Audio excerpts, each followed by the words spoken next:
This episode of the BREWtally Speaking Podcast is brought to you by On Point Pomade. Keep your beard and hair looking on point with their line of pomades and beard oils over at onpointpomade.com. Use our code BSP15 at checkout and get 15% off your total purchase order. So thanks again to On Point Pomade for sponsoring our show.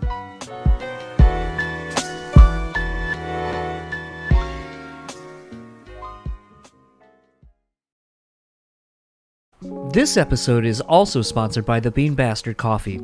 Head over to thebeanbastard.com and pick up any one of their delicious hand-roasted coffees.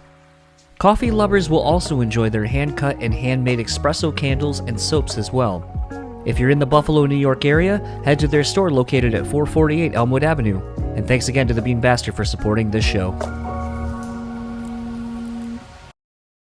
BREWtally Speaking Podcast is proudly sponsored by rockabilia.com. With over 500,000 officially licensed items in their online store, you're guaranteed to find something you need. Use our code BREW and get 10% off your total order. Now on to the show.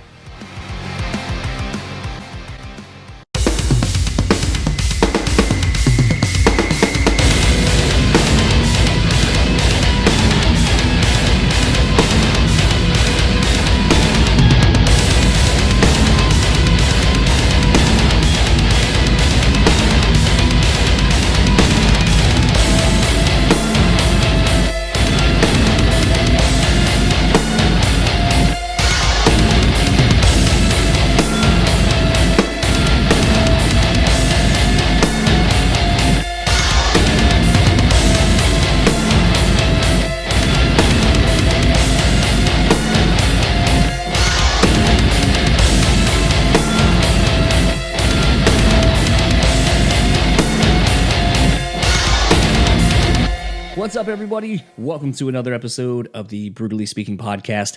I am your host, John, and this episode's guest is the returning Todd of Buckcherry, whose latest album, Hellbound, is coming out June 25th. And we do talk about that, but we actually kind of go on a very loose, fun chat during this whole thing, talking about why rappers don't have merch at their shows, and some are starting to do that. And also, talking about boxing, going to live events, which actually is how we got on the topic of boxing, with Josh going to see an event the weekend before we started doing this chat. Speaking of sports, I'm currently watching Brooklyn beat up on the Boston Celtics to take game 2 of the Eastern Conference playoffs right now, 108-130. Looks like Jason Tatum's out, at least for the rest of this game, maybe possibly even the next. And I think it's the Lakers and the Suns coming up next. So this is definitely my prime time for sports. The only way it could get better is if football was happening, but beggars can't be choosers. A lot of great sports going on right now. A lot of great baseball getting played. Hockey, I think, is still going. I don't really follow hockey that much, but I think the playoffs are happening currently. Maybe not. I really don't know. Hockey is just one of those that, I live here in Michigan, and it's, so many people love the Red Wings up until the last couple of years. But it is definitely one of those things where hockey is just seemingly always on. There's never not hockey, it seems. It's just such a long season. To me anyway, but this was a lot of fun, and I really also want to preface and say, the audio of this, for whatever reason, my default settings for what I use to record the podcast defaulted to my webcam, so you're going to hear my audio from the webcam, not my actual microphone as you're hearing me currently. It's not unlistenable, but it is a noticeable difference in audio quality from what you're used to with this show. So I think it's still a great talk. There's also a couple of times where Josh's microphone kept cutting out. I think it was attached to his headphones. And then, sometimes with these Bluetooth headphones, if they start to come undone a little bit or loose from your ears, they'll kind of start to disconnect or whatever. So you can still kind of hear Josh. It's pretty faint. I tried pushing it up as much as I could. I know in the moment of it happening, I cranked my speakers up in my headphones, so I could hear what he's saying. So if you watch the video, or if you were getting ready to watch this video, it's not like I'm just oh, okay, yeah, I have no idea what the fuck you're saying, and I'm just going to agree with you. It was me listening very intently at a very low volume of his outputs. But again, doesn't really detract from what we were talking about. I think it was a good time. I love having Josh on. I love how honest and open he is. He's a great fucking guest, and I will have him on anytime he is available to.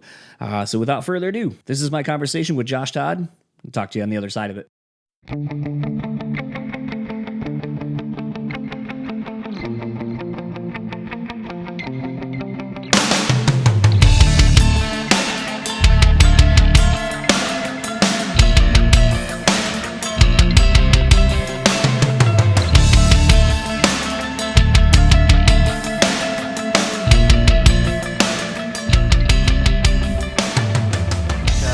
Naughty by Nature shirt. That's cool.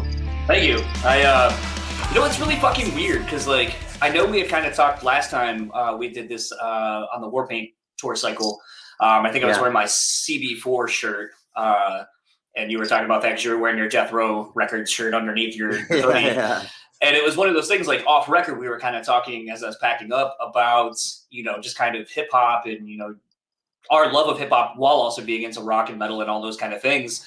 Yeah. And what was kind of interesting is, like, I've been to a lot of hip hop shows over the last, probably 15 years or so. And it's always weird. Like, I just had a time hop on Facebook remind me of going to see DMX, Rakim, Slick Rick, Naughty by Nature at an arena, and no one had fucking merch. And I was shocked. I was like, are you making that much money that you don't need merch? And I'm surprised to see now, like, when I went and saw Kevin Gates a couple years ago, he had, like, a couple of different hoodies, like 4 or 5 different T-shirts. It was like being at a real rock show. Right. And I remember commending the merch guy. I was like, thank God you have, like, a full merch spread so I have options instead of, like, here's my one fucking shirt or whatever. Like, I just don't understand, like, how hip-hop, like, it seems like when you go to those shows, they don't have a lot of merch. And I just don't understand that because it's like, being in and having a lot of friends on, like, in the rock and metal side, like, that's where you make a lot of your fucking money and word of mouth advertising, basically. I think it's because hip hop artists, they don't really tour a lot, so it's still, like, kind of foreign to them. And when they they do a few shows, but, like, or they'll do, like, a month and that's it. And then you got all this touring merchandise, but I'm with you, man. You gotta have, that's point of sale. That's, like, the biggest thing, and they spend so much time in the studio. I don't think they understand that, but, like, rock musicians, that's our bread and butter. We're out we're doing, like, 200 some odd shows a year, so. Well, I think that's kind of the interesting thing too is, I was having a conversation with my wife the other day and I go, I don't know who has it easier, rap to be successful and rapper to be successful is in a rock with a full band, because if you get to the level, at least being a rapper, you're having people shop your music, and then you're just kind of going like, that one, I got something for that, let's go. And you're buying, and the creativity is right there. Whereas being in a band, you have to wait, find the right connection of people to write the music, to then, tour it out, build your fan base and so forth, where I don't know if there's an oversaturation in the rap market to where it's like it's a lot harder to be better, or if it's actually easier in rap because there seems to be more of a wanting and desire to work together, to bring each other up, and to kind of put each other on. Whereas I feel like rock music as a whole just largely feels like a fucking dogfight to get any scraps you can get because of infighting, basically. And I don't know how much of that is because of labels and management pitting people against each other or what, but it's just so weird to see rap and pop be so inclusive with each other and rock kind of seemingly tearing each other down for, I don't know why. It's a weird game, man, and it all comes back to the songs at the end of the day. You just make sure you put out a record that's really great, because, the thing that's not going to change is the public is really going to decide whether you're interesting for them to go out and spend their concert dollar to see, for sure. Yeah, it just gets a little bit interesting with all of that. And like I said, I guess also with the fact that I have my I was going to buy another round of my DMX merch that I bought on the last tour that Pete subsequently did, just so I had backups to the stuff I had, and then passed away, and I was like, son of a bitch. Like now it's crazy to see anything you can find to put your hands on it is just, and It's been weird because I mean, I feel like, you have had a career equally as long as I think as DMX has. And, I was talking with Mark from Periphery recently about just this whole idea, this concept of, it seems like it's the old adage, you don't appreciate what you have until it's gone. But again, I just kind of don't understand sometimes why we as fans will be quick to shit on something that we like and support when a band's kind of at its lowest or an artist is at their lowest or having issues, but then when they die, we clout chase and we're the first to be like, oh my God, I miss them and I love them so much. And you just do this shit and you're like, the fuck, man? Like, do you, as someone who's That's kind the of nature of the beast, man. That's the nature of the beast. It's like, we've made the whole world a small town now, and everybody hated a small town. They couldn't wait to get out of it because everybody knew your business. Now, like, everyone knows your business as soon as it happens. And it's really fucked up, man. It's toxic. It's like there's ways that the internet and the reach of the internet is really great. And then there's the other side of it, the darkness of it, so you got to be careful about all that, what you allow yourself to take in. I know I do, that's why I try to just, like there's certain boundaries that I have set for myself, filters. I haven't watched, I don't watch the news, and I haven't watched the news for a few years now. So I don't do that. I have a news feed on my phone, but it's only stuff that I'm interested in, not like, I don't like sit down and watch CNN or anything like that. I just haven't done that for years, and it's really helped me. And then another thing is I only spend like 5 to 10 minutes a day on social media, that's it, and I've never been on Facebook, I mean, my business and my band is, of course, but I'm just not on it.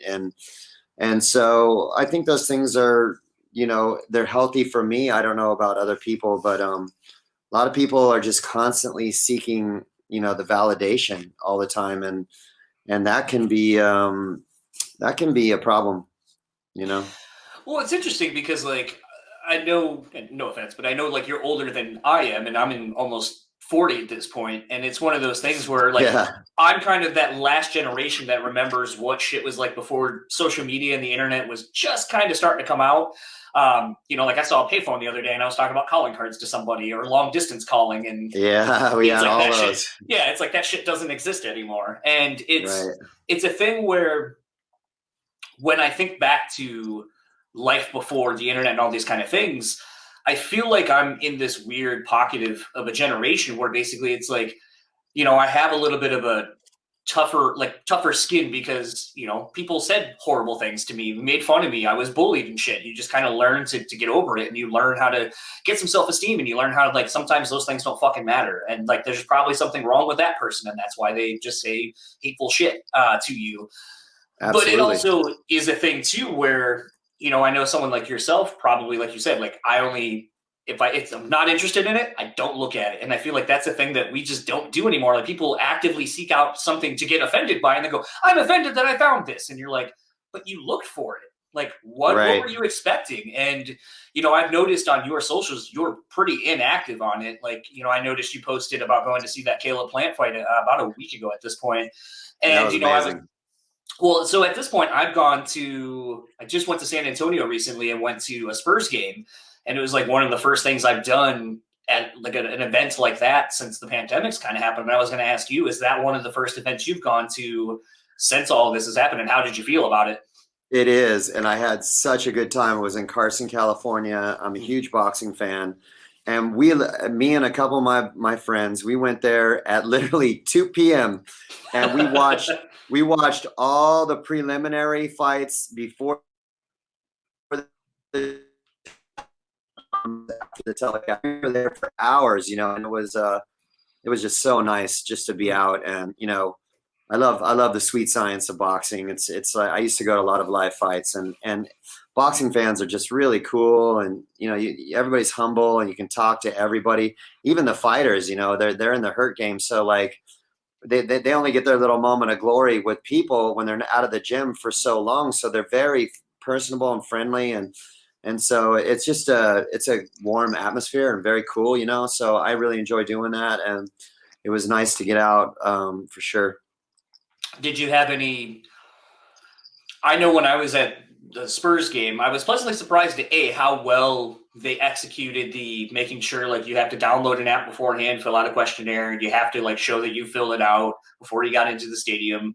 And you know, they pretty much tried keeping you to your designated area. Like, this is your concessions, these are your restrooms, like this little area, and like you're not really intermingling with other sections. Right. And so I kind of, and you know, they were very diligent on if you weren't eating or drinking, like someone would come by and be like, hey, you need to pull your mask up and wear it at all times, regardless of, you know, if someone was even near you. And I thought it was a good sign that it's like, you know, Texas at that point was open 100%, but like almost everywhere we went, they were abiding by, you know, CDC rules and so forth. And it was something where I was like, it's cool that I get to go to a sports game again. And it was a lot better than I thought it was going to be. I figured there'd be a lot of like, oh, I'm not fucking doing that or whatever. But everyone's pretty cordial with each other even. But it did make me go, why the fuck can I do this and not go to a show though? And that was kind of a bummer. Right. Well, you know, it's oh, what was that? Hold on. It's happening, you know, here and there. Like, look, the Canelo fight, there was 17,000 people in the stadium there on Saturday, you know. I texted my manager. I'm like, 17,000. I didn't see a mask in the place either. So I don't know about that, but I know that Carson, it was an outdoor venue, you know, and you know, everybody's wearing masks, but when you got to your seat, people took off their masks, and it was pretty chill, you know. I don't know, you know, it's a lot different now in Cali, and you know, it's different in all different places, you know. I wish we were more aligned, you know, whatever that's going to be, but I've been vaccinated, and I did it for the greater good. I want to do my part. I also want to get out there and work, you know. I want to be able to go everywhere, and whatever that means, I want to do it. And I also want to do it for the you know, people other than myself, you know. So it's weird. I don't remember getting any notifications on any music sites about you getting vaccinated, which has been a weird thing to see as news. Yeah. Like, so-and-so got vaccinated, and you're like, okay, and? I got the Moderna, yeah. Yeah, the place I worked, last job I just had, we made the Johnson & Johnson one, so. Yeah, our guitar player got Johnson & Johnson. 1 and 1, one and done. Yeah. So, kind of speaking a little bit more about boxing, what are your thoughts on this Jake Paul Mayweather fight exhibition? Silly. That's silly. You know, I mean, you know, Mayweather he'll just dismantle him like he does. He wouldn't take anything if he didn't know he could win. And you know, it's just a way to make some money, you know. Would I pay for it as a boxing fan? No. You know, I like to see, I love Mayweather. He's the greatest. He's like the greatest in my generation. I love him. And I would see any one of his fights, but like seeing that nonsense, I wouldn't pay for it. I mean, I'd watch it on like YouTube or something.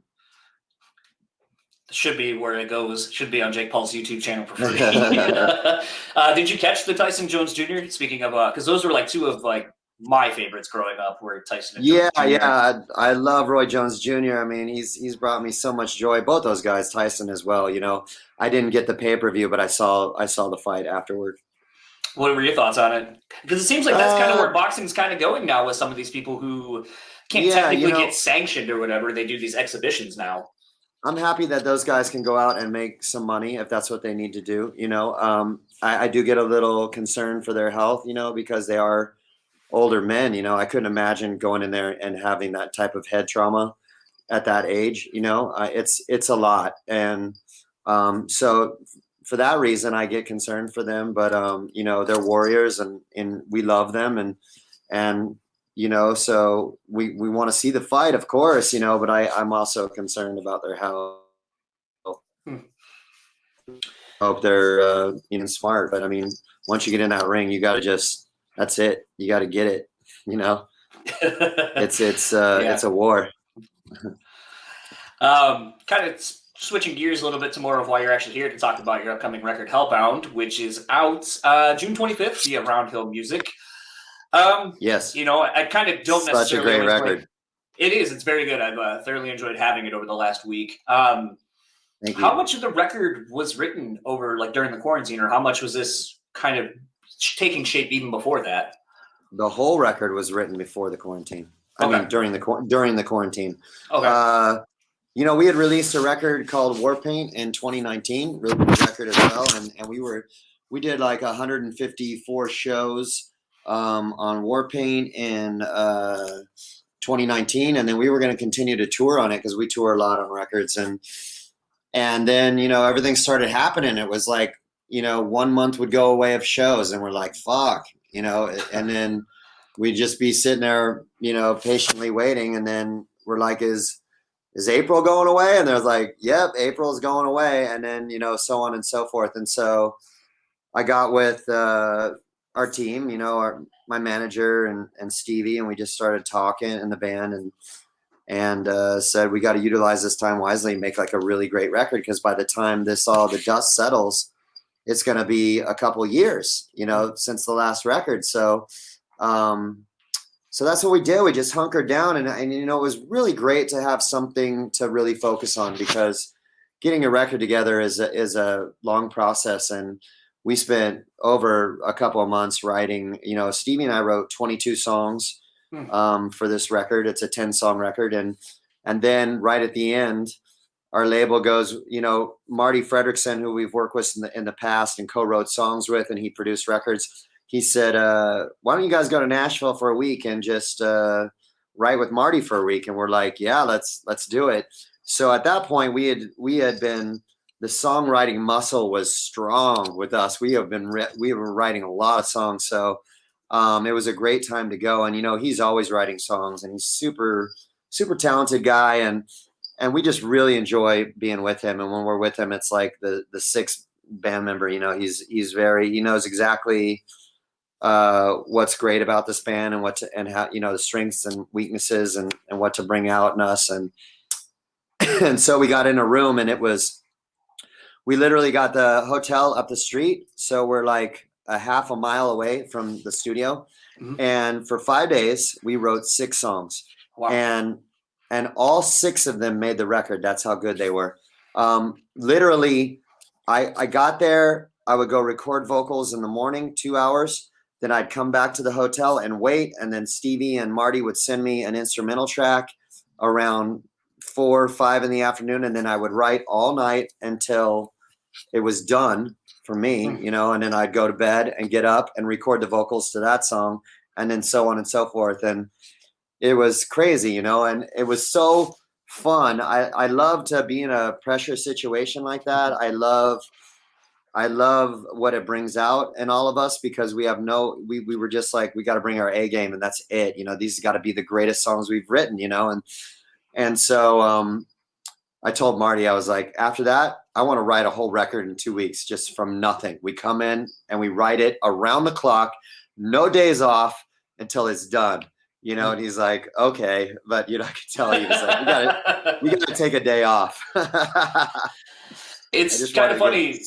A few things, you know, as you were speaking to that. First of all, where in the timeline of, you know, basically the pandemic were you guys writing, and were you kind of afraid, like, because, you know, you're talking about going to Nashville for a week, like, was there a little bit of a concern of like, can I travel? Is it safe to travel? And, you know, just kind of those things. But, you know, I'd imagine, like you said, having the focus to be able to go and kind of do something that takes you away from what's happening kind of is maybe like the carrot at the end of the stick of like, okay, if I go do this and travel where maybe I'm a little trepidatious about it, I get to do this other thing that I really want to do and be creative and kind of get my mind off of it. No, it was the opposite for us, because at that time, nobody was flying. So it was really like the safest time to fly. We were like, we went to the airport and we're like, fuck, this is amazing. You know, we had our masks on, but like, there's nobody in there. And then we were on a plane and we had like whole rows to ourselves. And it was like, I thought it was the safest time actually to fly, as far as like getting any kind of illness, you know. Listen, I'm a singer, and I started masking on airplanes way before COVID, because I would have this whenever I was on a plane for like more than 5 hours, like when I go to Europe and stuff, it was like 3 days later, I'd get sick because from the plane, you know, the recycled air and everybody's in there coughing. And I'm like, fuck this, man. I'm never doing that again. I don't care if I got to wear a mask for 12 hours on a plane. And I started doing it and the results were amazing. Like at one point we had this run where it was Australia, Japan, right? Mm-hmm. And it was 35,000 miles in the air in 2 weeks. So that's how much we are in planes, right? So I masked the whole time and the band didn't. And every one of those guys got this weird like cough that lasted like fucking 6 weeks, you know, like, and they're like convinced that they had COVID back. This was right before COVID hit. And I masked and I was fine, you know, like, so I'm like, I'm never going back to not masking on a plane. I'll tell you that. Like, but so, yeah, that being said, yeah, I wasn't worried about it. So on the opening track to the record 5, 4, 3, 2, 1, is that a subtle nod to the Josh Todd and the Conflict thing with that line in there being like 18 miles away from conflict or from the conflict? 18 miles away from, no, it was just, I love that word conflict. I just think it's such a great word. I wasn't thinking that, but you know, that Conflict record is amazing. That Josh Todd, that was like the first record that Stevie and I got to make just on our own, just to co-write together, you know, and we had such a great time doing that record. But those songs are always in me. That goes back to my foundation. You know, I grew up on independent records, punk rock records, and you know, I can access those type of runs anytime. You know, I really love. I read that bridge in 5, 4, 3, 2, 1 that you're talking about is like one of my favorite parts of the record because it's just so ridiculous. You know, the lyrics and the despair and those lyrics. I love it. It was just one of those where I was like, oh, I could see it being just a very like tongue-in-cheek, like if you catch it, there it is. Oh yeah, no, I didn't think about that, but that's cool that you pointed that out. You know, I also really like. I actually feel like, for me, I feel like the last half of the record is really fucking strong, but it's a completely different vibe than the first half of the record. You know, songs like "No More Lies," "Wasting No More Time," those feel like songs that have just been lived in, and you know, were born out of sitting in a room together and just kind of making the song and just kind of perfecting it, like you were saying. But to me, The Way, I mean, holy shit, that's The Way is like, yeah, Stevie and I were going through a lot. I was going through a lot personally, and he was going through a lot personally. His father had died. This was all during COVID, and I came in and I got this song, and I just sang the melody down to him. I had no music, and I go, I really want I really want piano on a song, you know. And he's like, great. And he was going through what he was going through, and he came back with this musical composition that was just. He goes, I want it to be like Hey Jude.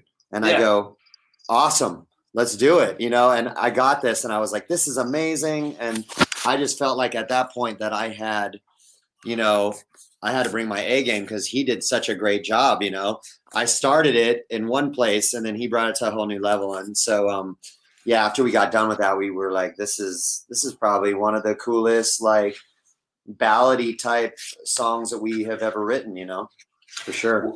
Well, it kind of made me wonder, and I couldn't think of anything off the top of my head, so there is plenty of examples of this, like forgive me for not being able to come up with them, but I feel like there's a lot more piano and keys on this record than I've really heard on any other Buckcherry record. Like who's doing them, and is there plans to have a like ancillary musician with you when you go out now to kind of do those? Yeah, that's Stevie. And you know, we've done Away live a handful of times now, and we have a piano on stage, keyboard, and he goes and he starts the song on piano, and we do the song, and then cuts right into that lead guitar section at the end, and it's so epic. It's like such a moment in a Buckcherry set. It feels like Dream On, you know, like that moment in the Aerosmith sets, you know, when Dream On happens, you know. So I'm like, this is the missing link, you know. This is so great for the catalog. Live, you know, and such a great flavor, you know. Yeah. Yeah, I feel like this record lends itself to a lot of sorry.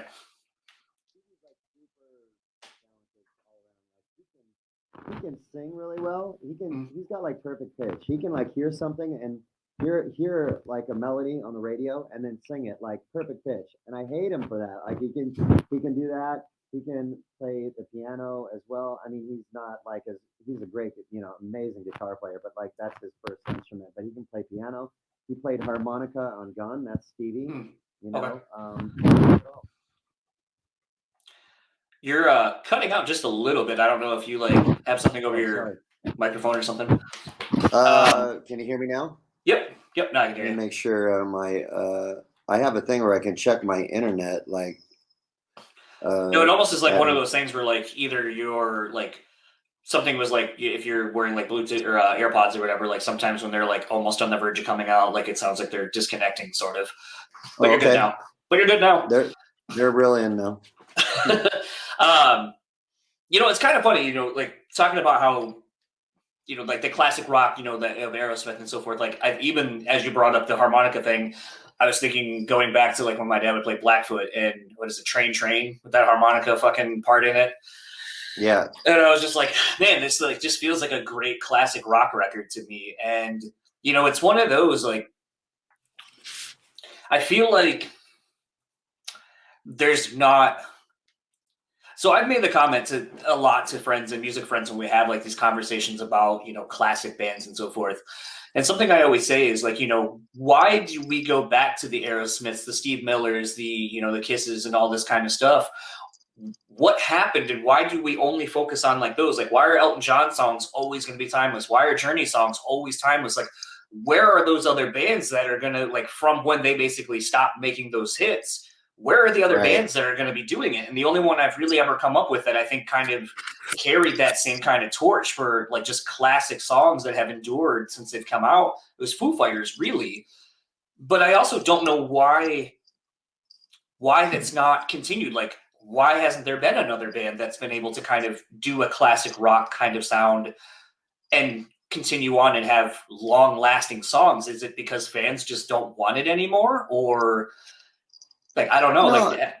No, I think it's song quality. I think that you're talking all these people you're talking about are hit songs. They're all like hit makers. Yeah. Like Journey is like that. That's timeless because those are hit songs. Like all those AC/DC songs are hit songs. Back in Black is like the best rock record ever written. You can play that to the end of time and it's still going to be great. I just think new rock has kind of lost the focus on, on big melodies, I don't hear a lot of big melodies anymore in new rock. And like, the older rock, they all listen to the right things. They all listen to African-American artists. That's why old rock is so great. It had soul, like Led Zeppelin had soul. And then they wrote like big melodies because they had soul. Aerosmith listened to all that stuff too. That it had soul, and AC/DC has soul. That's why I love AC/DC so much. You can rock to it and you can dance to it, and every riff that Angus writes has groove. And you don't find that in new rock records. It's all cut to grid, and every band sounds the same, and it's like you listening to 45 minutes of one band, and it's like there's 5 bands in there and they're all nobody's a rock star. You don't remember anybody. And like I was having this conversation with somebody the other day. I go, it's like at the year 2000 there's like no more rock stars. You just have no more rock stars. You don't know anybody in rock. They could be standing in front of you. You wouldn't even know who they were, and that is like crazy. It's like in the 90s, look how many frontmen we had. Amazing frontmen on their own. Chris Cornell, Lane Staley, Eddie Vedder, Kurt Cobain, Zach De La Roca, Jonathan, what's Davis. Jonathan's last, what? Jonathan Davis. Yeah. Amazing. All these guys. And then like year 2000, so I don't know. I think that's the problem, and I think that rock is just not dangerous anymore. Hip hop is dangerous. That's why I love hip hop. It's like it's fucking dangerous, and they're saying shit they got their own language. They got their own way of doing things. It's like there's no rules. That's why I love it. It intimidates me, and that's where I go to. I want to see something that I want to hear something that's gonna go, whoa, that's crazy. You just said that. That was amazing. The way you put that together. I love that shit. That's why I loved NWA back in the day. We all loved NWA because when Straight Outta Compton came out, it was like we were all listening to rock records, but when that thing dropped, we were like, this is fucking sick. This is amazing. Yeah, it's kind of funny you bring that up because that was sort of so last time we talked, we were talking about basically how rock and metal really don't take risk and there's not really much diversity. And what's kind of interesting is like I see the headlines of like Gene Simmons consistently always saying rock is dead, rock is dead, rock is dead. And coincidentally, the one band that everyone's been like, hey, here's kind of a shining example. Like, why aren't you propping them up and giving them kudos, like for Greta Van Fleet coming out and kind of doing exactly what everyone's been wanting? Like, oh, I wish there was a band that sounded like Led Zeppelin. Maybe not exactly that much, but hey, like, here's your fucking band, support them. And by and large, I think music critics and fans have. And it was really interesting to see, and I don't know which one of the dudes said it, but where he was like, maybe rock's not dead, but the rock you're expecting or what you think it is gone. You need to kind of look for other things, which then had me kind of thinking about how, rock music as a whole, I feel like we as the fans are very elitists about everything. And, you look at someone like Post Malone, who I fucking love, and I think he is a true rock star, and he's an amazing musician. Like, anything that dude does, you're just like, is there anything you can't do very well? Like, he did a country set recently that's on YouTube, and I was like, holy fuck, man. Like, man. He's really great. Really great.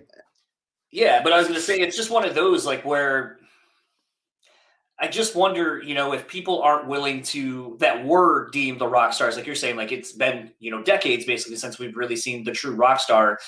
If people aren't just looking, they're not willing to look elsewhere. Like, I think that Lil Nas X thing, the controversy over his latest song, I thought was really fucking cool. Cause it's like, not only did you piss off like Christian, like right-wing people, but then you pissed off all these other motherfuckers. And like, I remember at one point, someone making the joke I saw on Twitter a long time ago that's like, old white people are probably shook that the #1 country song that won a Grammy is by a gay black dude. Like, go fuck yourself. And it was just like one of those where I'm like, that's punk rock as fuck, man. Like, the fact, and he used a 9 Inch Nails sample on top of that. So he got Trent Reznor a country Grammy. So just like weird shit like that, where it's like, to me, I love seeing stuff like this. And like you said, I always have kind of thought rap is where the rock stars are and have been for a while, that everyone seems is missing. But do you feel that it's because of this elitism that is causing that? Like, where we're not willing to look in another lane and see like, hey, that what they're doing is really cool. We should be supportive of other artists instead of just tearing them down. No, I just think it's about hits, man. It just comes down to hits. Like, you're talking about Post Malone. He's got like hit after hit after hit. I mean, he's got songs that are just unbelievable, and that the melodies are sick. He delivers every time, and Lil Nas X as well. There's not. I don't hear any hits in rock music. If there was hits, we'd all know the song, and that's it. We got to have hits. Kind of speaking a little bit more to lifting everyone up, something I've always admired you guys for doing when you go out on a headline run is kind of bringing up some of these up and coming rock bands and putting them in front of, your multi-generational fan base. Is that something you're intentionally doing or want to do more of kind of going forward as you're kind of establishing yourselves as a legacy band at this point? With of course, we're the black sheep. We're the black sheep of rock and roll. We are, people have called us the kings of the B market as well. We've been on this plane on our own since we started in 1999. It's like sometimes it serves us, sometimes it doesn't. It's tough. We've had to really endure a lot of peaks and valleys over the years, but we've always to open up on our own. Can you hear me? Yeah, I can hear you. There. Yep. No, I can hear you. Okay. So yeah, we always think about that. We're always spun, we're not like scouring the internet for new talent. That's not something we're doing. We're like, you know, we have management, and then those bands have managers, and we have them, you know, our manager gets with us and says, hey, there's this band, and they're really cool, and they're up and coming, and they're doing X, Y, and Z, and it'd be a good fit. And we have a listen, and we're like, yeah, that sounds good to us. And then they're, you know, most of them are so grateful to be given an opportunity to be an opener on a Buckcherry tour, and we create great relationships with that, like that. Kind of speaking a little bit to that with creating good relationships, you know, something I always find kind of interesting is, you know, there's a band like Gwar, and whether you like that band or have seen them countless times or whatever, a thing that I've always admired about Gwar from a business perspective is they love kind of showcasing young bands and teaching them the ways of the road and how to be a professional touring band. Really? I wonder what that's like. I mean, a couple of my friends, I don't remember if you guys played any shows with them, but Wilson, they're now broke up, but they were from Detroit. That was one of the first big tours that they got to go on. And they were saying, like, you know, back when Dave Brockie was still alive, you know, Chad, my friend and their singer, was like, Dave would pull me aside and be like, you know, this is like, it's not going to be easy every night to win this crowd over. You got to do this. You got to not like let it get to you. And because if they see that you're not into it, or that you're kind of being down about like, oh, we're not winning the crowd over, then they're not going to give it to you. Like, you got to fucking earn it. And just kind of like those things, like in instilling wisdom that they've learned over the years to these younger bands. Is that something that you do when you're out on tour with some of these younger bands? Is just kind of trying to give them some sage advice? Oh, for sure. You know, when asked, we're I'm sorry, I have a puppy that, you know, I have to look after. Right.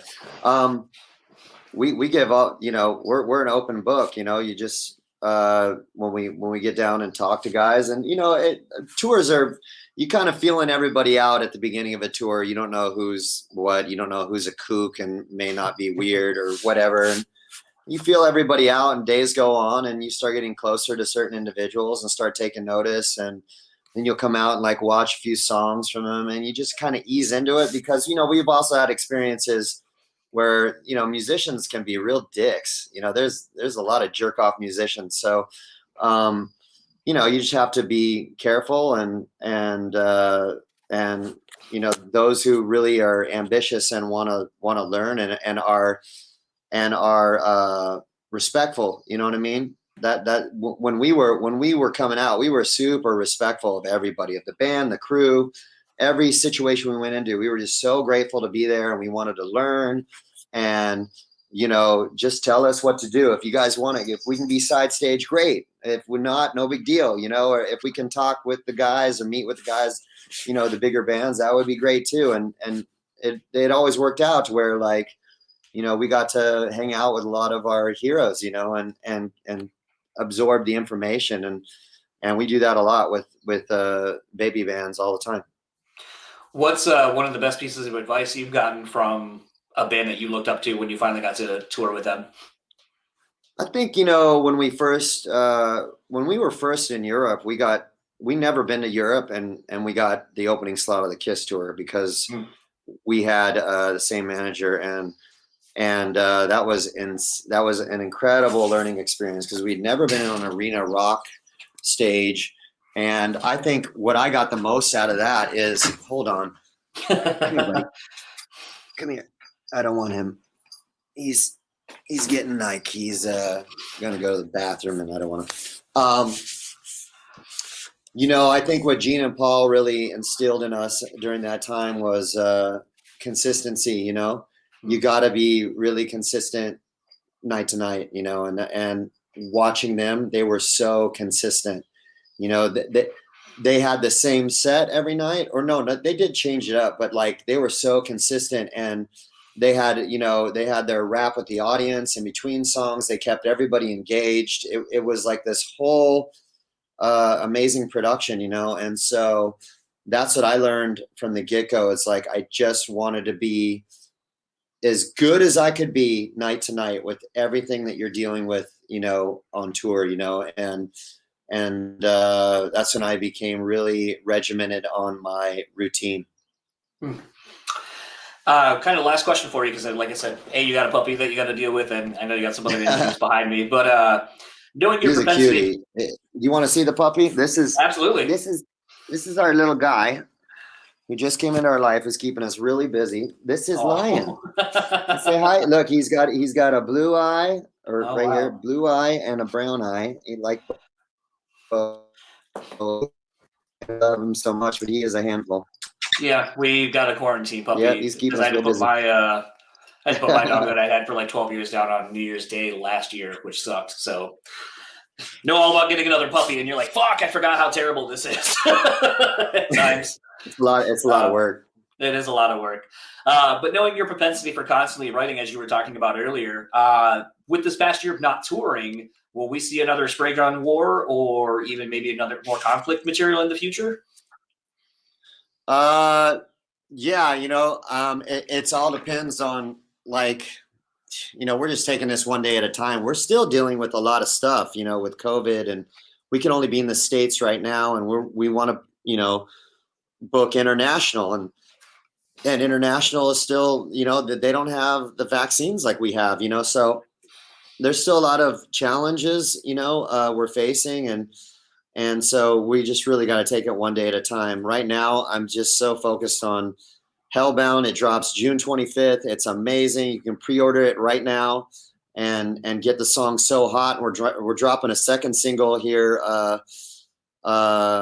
May 20 something ish. I can't remember the exact date, but you're going to be really pleased with the record. So just go out and get the Hellbound record, and then after all is said and done and the dust settles, we'll see what's up. We'll reassess. Awesome. Well, thank you very much for taking the time to talk, and looking forward to hopefully catching a show here in Michigan whenever. I know there's plenty. You announced like 2 years worth of touring, so at this point, if I don't get to see you, that's on me, not you. Yeah, for sure. Thanks for having me, and make sure you come out and say hello when we come over there. Will do. Enjoy the rest of your day. You good, man? So that was my conversation with Josh Todd. Again, Buckcherry's latest album, Hellbound, is out June 25th. I thoroughly enjoyed it, as you heard me say. A lot of great songs on it. And again, just want to thank him for coming on and not being afraid to answer, I don't want to say tough questions, because, I mean, really, it was just kind of a loose conversation as I was kind of letting it go wherever the fuck it wanted to go.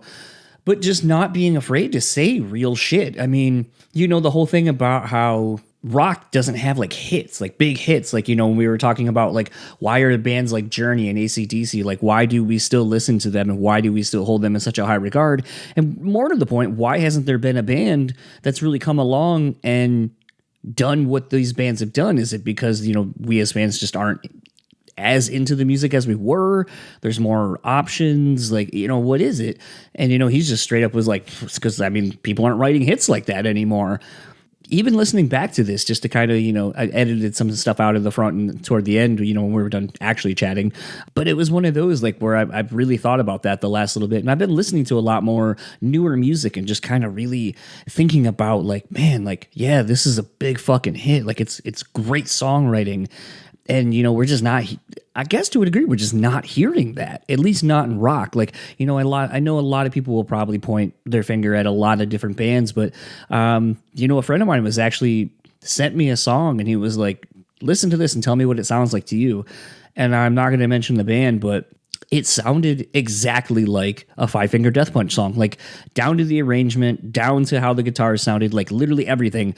It was almost like, hey, I'm going to go ahead and take your song, but I'm going to put these lyrics over it. And it was kind of wild that I was like, man, like, and I went to that band's page and a lot of people were like, man, the song's so good. Yeah, man, you sounds killer. And I'm just like, man, is this where we're at? Like, we're basically stealing people's shit already? Like, that's barely been out for not even a decade? Like, fuck, man. I guess that's just, it is what it is, man. All of that said, I really enjoyed my time with Josh. Hope you enjoyed this conversation as well. Again, if you got some boxing matches or something that you think I should check out, send me some links. BrewSpeakPod on all the social media, or just send us an email, BREWtallyspeaking@gmail.com. If you like keep up with Buckcherry, simple Buckcherry on Facebook, Instagram, and Twitter, or just go to buckcherry.com. They have announced like 2 years worth of touring dates already. So again, like I said at the end, if they aren't coming to your area, it's probably your problem that they're not. Like they probably are, and you just need to go to a show or put what little bit of effort you need to into going. I did also love the fact that he said that they've been called the kings of the B market. Again, some people may have these grandiose ideas of what a career is supposed to be, and I love the fact that Josh is just like, we'll open for bands, we'll headline tours, we'll do anything, man, because we just want to play rock and roll music for our fans and so forth, and just get in front of people. So love the hustle, respect the hustle. But yeah, Buckcherry, that's where you find them. Josh Todd does have an Instagram. It's pretty sparse on it. It's Josh Todd Official. If you'd like to see that, again, everything's in the show notes. Also in the show notes, you'll see things like, rate, review, subscribe. That is important to us. If you are on a platform that is able to do such, please do it. Leave us feedback. We love hearing from you guys. And, if we start getting some iTunes reviews and so forth, maybe we'll start reading them on the air and doing that so we can give you the props for sharing our show or, leaving us feedback. Also, a great way to leave feedback is going and supporting our sponsors. You heard them in the beginning of the episode, rockabilia.com. Head on over to Rockabilia, use our code BREW, get 10% off your total purchase order. They have over 500,000 items on their online store. I'm sure they have Buckcherry merch, because why wouldn't they? Also want to thank The Bean Bastard. Head on over to thebeanbastard.com, pick up some delicious coffee today, and keep your week energized with their delicious coffee. They also have candles and body scrubs and so forth, so don't be afraid to indulge in some other luxurious items as well from them. Support a small local business. And last but not least is On Point Pomade. You keep your beard and hair looking on point. Use our code BSP15 and take 15% off your total purchase order. And for the Brewtally Speaking Podcast, I am John, and we will see you all next week, where we are joined by Mike Sugars of Vatican, and we will talk to you all then. Enjoy your week. Oh, that fucking sucked. Shao Kahn, what'd you think? That was pathetic. Yeah. Coach, what'd you think? Fucking embarrassing! Okay. I mean, I knew it was gonna fucking suck, but I think those guys were a little rude. Austin Powers? How about new? Okay, I thought we were gonna get the Austin Powers vote. We did not. John, use that for your podcast. It fucking sucks. But you knew what you were getting into. It will result in less listens. You're going to see a decline in listeners if you start the show with that. You're going to see 30 seconds in, the number will plummet. And I will be there at the bottom of the plummet saying, I fucking told you, don't use this fucking riff. It sucks. Bang.